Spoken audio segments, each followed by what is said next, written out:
thank you for sharing your stories about what's happening in your communities when it comes to waste management and waste diversion.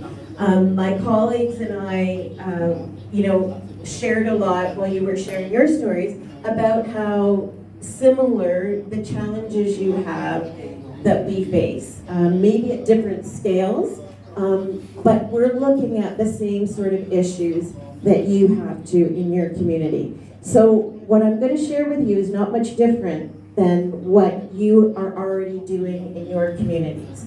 So the big one is education, and you have to educate everybody that plays a part when it comes to waste diversion and waste management. So that is the consumer, the end user of all the products, but it's also the product suppliers, the people who make the products. They need to play a role when it comes to waste and how they develop their products and what happens to packaging. When we get our iPhones, they come in big boxes. Is that really needed? So you need the product developers at the table when you think about what you're going to do with your waste. And then the employers, or the employees, those that actually collect the waste. They need to be a partner in those discussions as well, because they need to know the importance of separating your waste, your recycling, and then of course your green waste. And I think maybe you refer to that as your wet waste. So food scraps, all of that. So education is key, and actually both Edwina and I were saying start in school. And if you can get your little kids in school to understand how to look after your garbage and your recycling, then that will stay with them for a lifetime, and then that's where you'll see changes. So education is key. The other thing is recycling is a big part of waste management, and you need to incentivize recycling. So in Canada, in particular, our bottles, our alcohol bottles, our beer cans, our beer bottles, when you buy that at a store, you have to pay extra for that container, and then you take it back to the store, you get money back for your bottles and your cans, and then all of those are recycled into other products.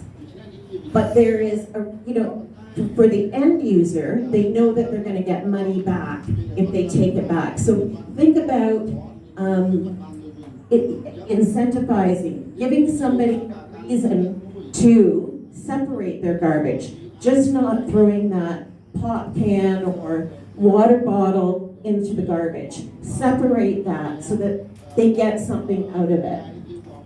And then from the developers, again, you need to think about the people that are producing the things that we use in our everyday life.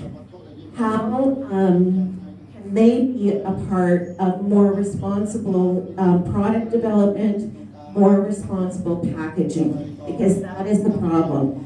It's the same thing. As we drove from the capital to here, we saw the garbage. We would see waste on the road. But as I said a few minutes ago, we have the same issues in Canada. You drive along rural roads, you can see cardboard around the thrown out of car doors, and they're in the fields.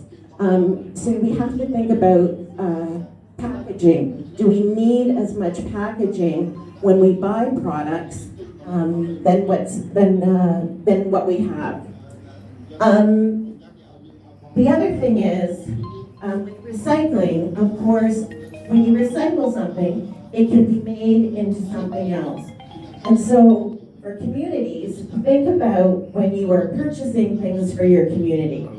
Make sure that they come from recycled material. And it comes back to that public engagement piece, is you say to your residents, if you recycle, then it's going to come back into the community as something else. And a prime example is In Truro, Nova Scotia, what they've done in their parks is when they put new play equipment in the parks for the kids, it all has to be recycled material.